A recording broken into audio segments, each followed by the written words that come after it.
दोस्तों नमस्कार। आज की कहानी है खिड़की से झांकती एक जोड़ी काली आंखें। तो उम्मीद करता हूँ आप सभी कुशल मंगल होंगे। और आज की कहानी शुरू करने से पहले जो भी चैनल पर पहली बार आए हैं चैनल को सब्सक्राइब करें और ऑल का आइकन जरूर प्रेस करें ताकि हमारी आने वाली सभी कहानियाँ आप तक सबसे पहले पहुँचे। तो चलिए शुरू करते हैं आज की एक नई कहानी।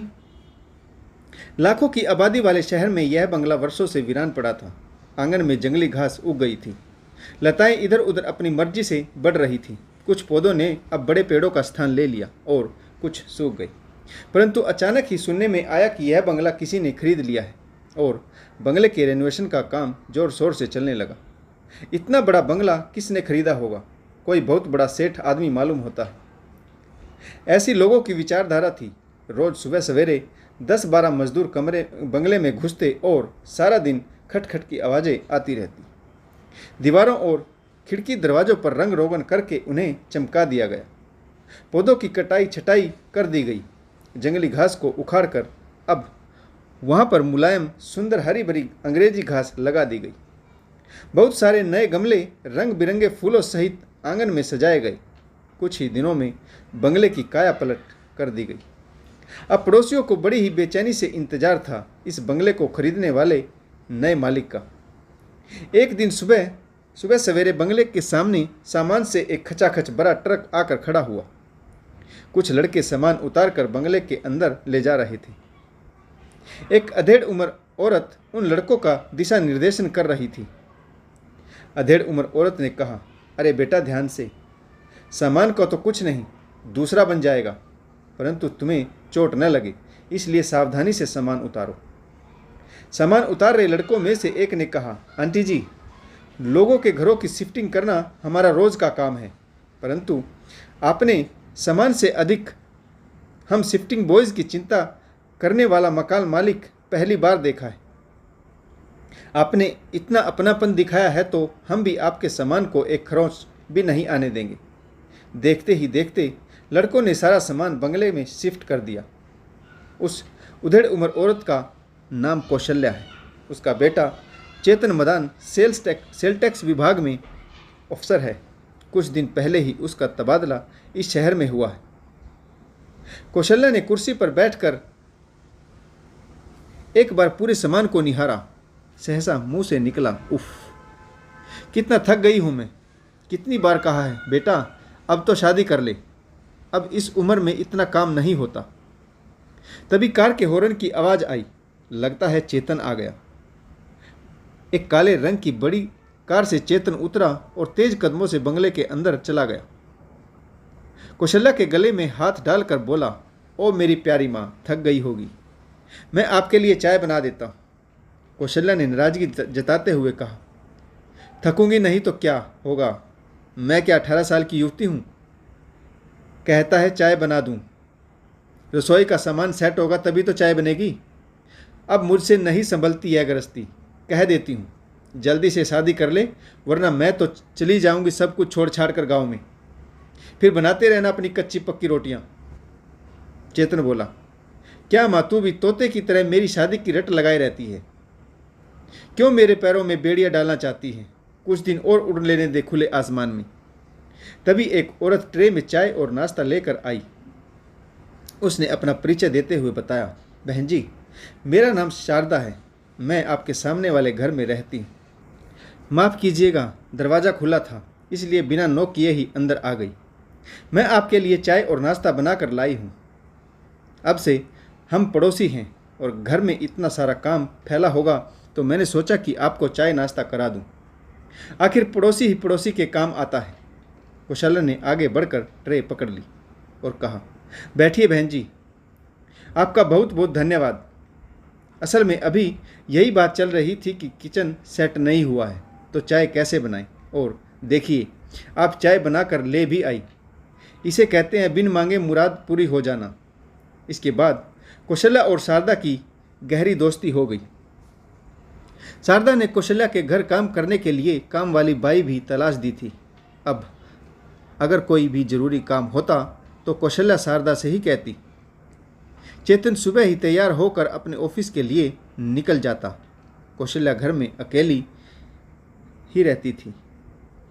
कौशल्या ने शारदा को बताया कि चेतन उसका इकलौता बेटा है। पति एक रोड एक्सीडेंट में चल बसे। उस समय चेतन 4.5 साल का ही था। तब से माँ बेटा ही एक दूसरे का सहारा है। छुट्टी के दिन चेतन पेड़ पौधों को पानी दे रहा था। वैसे तो काम करने के लिए घर में नौकर भी हैं, परंतु उसे पेड़ पौधों से बहुत लगाव है। उसे हरे भरे पौधे और रंग बिरंगे फूल बहुत पसंद हैं। अचानक ही चेतन को लगता है कि सामने वाले की घर की खिड़की से कोई उसे निहार रहा है। उसे ऐसी स्थिति पिछले कई दिनों से महसूस हो रही थी, परंतु जैसे ही वह खिड़की की तरफ देखता है तो उसे कोई नज़र नहीं आता था। आज चेतन ने कई बार खिड़की की ओर तरफ देखा। सहसा उसे एक परछाई दिखाई दी।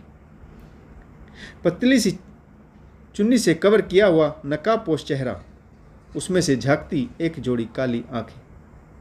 मुंह से सहसा निकला, उफ कितनी सुंदर आंखें। यदि काजल का पहरा हो जाए तो कत्ले आम मच जाए। इसके बाद हर सुबह ऑफिस जाते समय चेतन उस खिड़की की तरफ देखता। चेतन की नज़र पड़ते ही पलक झुक जाती। चेतन के मन में समुद्र की लहरें उठने लगी। आखिर कौन है वह? मैं क्यों उसकी तरफ खींचा जा रहा हूँ? माँ से जानकारी निकालने के बारे में कहूँ, परंतु कैसे? माँ क्या सोचेगी? शाम के समय अचानक से आकाश में बादल घिर आए। सुहाने मौसम का आनंद लेने के लिए चेतन भी छत पर चला गया। वहीं खिड़की वाली लड़की छत पर तार से कपड़े उतार रही थी। उसकी नज़र चेतन पर पड़ी तो चेहरा चुनरी में छुपा लिया, परंतु चेतन ने उसके काले घनघोर घटा से लंबे बाल देख लिए। हवा की तेज रफ्तार से सहसा चुनरी उड़ी तो चेतन की आंखों के सामने बिजली सी कौंध गई। चांद की चांदनी भी शर्मा जाए, ऐसा रूप मन में सवाल उठा। वह सबसे अपना चेहरा छुपाती क्यों है? चेतन आज और अधिक बेचैन हो गया। वह उस लड़की से कैसे न कैसे करके मिलना चाहता था, परंतु यह कैसे संभव है? वह तो घर से बाहर कदम भी नहीं रखती। चेतन अगले दिन बगीचे में बैठकर न्यूज़पेपर पढ़ रहा था। सामने वाली शारदा आंटी उनके घर आई। उनके हाथ में एक बड़ा सा बर्तन था जिसे उन्होंने प्लेट से ढक रखा था। चेतन की माँ कौशल्या से बोली, बहन जी यह लीजिए कढ़ी पकौड़ा, मेरी बेटी ने बनाई है, वह बहुत स्वादिष्ट कढ़ी बनाती है। कौशल्या, आपकी बेटी? कभी आपने उसके बारे में जिक्र नहीं किया। कितनी बड़ी है? क्या कई बार हॉस्टल में रहती है? मैंने कभी उसे आपके घर में देखा नहीं। शारदा ने गहरी सांस लेते हुए कहा, बिन ब्याही बेवा है। काहे का कॉलेज? कमरे की 4 दीवारी में ही उसकी दुनिया है। उनकी आंखें भर आई। चेतन के कानों में जब यह बात गई तो वह भी न्यूज़पेपर लेकर ड्राइंग रूम में आ गया। वह भी तो इस मौके की तलाश में था कि कोई तो उसे उस खूबसूरत लड़की के बारे में कुछ खबर दे। कौशल्या ने शारदा को सोफे पर बिठाया और कहा, यह क्या कह रही है आप? अपनी ही बेटी के बारे में? मैं कुछ समझी नहीं। क्या हुआ है उसके साथ? आप रो क्यों रही है? शारदा ने चुन्नी से अपनी आंखें पोंछते हुए कहा, बहन जी, मेरे पति ने मेरी बड़ी लड़की के देवर के साथ मेरी छोटी बेटी कुसुम का रिश्ता छोटी उम्र में ही तय कर दिया था।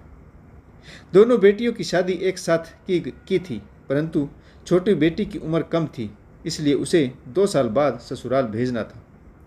भाग्य की विडंबना देखिए, मेरी बेटी ससुराल जाए बिना ही विधवा हो गई।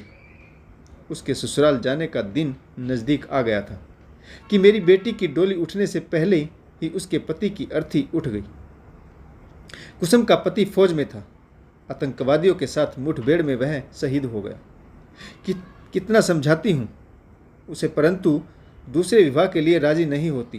कहती है मेरे नसीब में अकेले ही जिंदगी जीना लिखा है। शारदा आंटी का कलेजा फटा जा रहा था। कौशल्या ने उसे समझाया और चुप कराया और चाय पिलाई। कुसुम के विषय में यह सुनकर चेतन की आत्मा भी कांप गई। इस कलयुग में कोई इतनी पवित्र आत्मा भी निवास करती है, यकीन नहीं होता। कुसुम के प्रति चेतन के मन में प्रेम भाव था, परंतु अब वह सम्मान का रूप ले चुका था।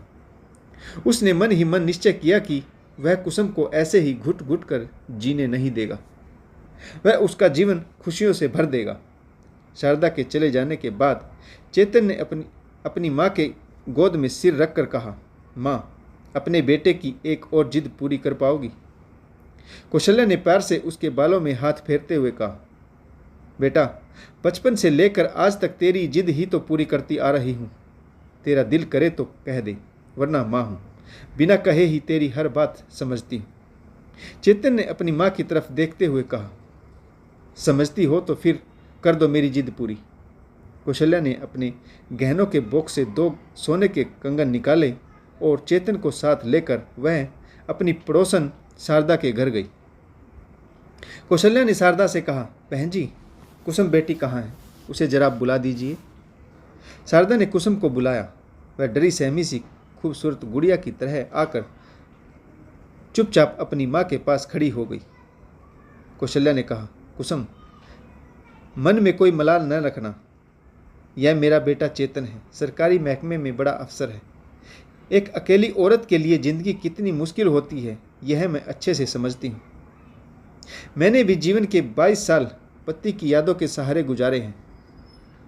मेरे पास तो चेतन था, जिसके सहारे मैंने अपनी ज़िंदगी गुजार ली, परंतु तुम्हारे पास जीवन का कोई उद्देश्य नहीं है।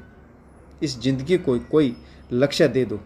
मेरा बेटा तुम्हारा हाथ थामना चाहता है और मैं तुम्हें अपने घर की बहू बनाना चाहती हूँ।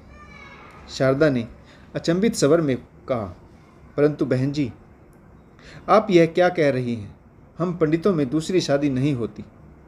हमारा समाज इसकी इजाज़त नहीं देगा। चेतन ने कहा, आंटी जी, आप कौन सी सदी में जी रही हैं? यह 21वीं सदी है। कब तक समाज की आड़ में औरतें घुट घुट कर जीती रहेंगी? मैं कुसुम को सम्मान की ज़िंदगी देना चाहता हूँ और वह इसके काबिल भी है।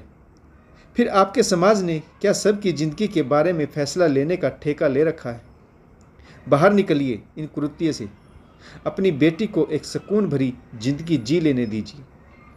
कौशल्या ने आगे बढ़कर कुसुम के हाथों में सोने के कंगन पहना दी। फिर अच्छा सा मुहूर्त देखकर दोनों की धूमधाम से शादी कर दी। तो दोस्तों, आपको ये छोटी सी कहानी कैसी लगी कमेंट्स करके ज़रूर बताइएगा। अगर आपको हमारी कहानियाँ अच्छी लगें तो लाइक करें, शेयर करें और कमेंट्स ज़रूर करें। आशा करता हूँ आपको यह कहानी ज़रूर पसंद आई होगी। कहानी पढ़ने के लिए आप सभी का बहुत बहुत धन्यवाद। जय हिंद, वंदे मातरम, भारत माता की जय। जय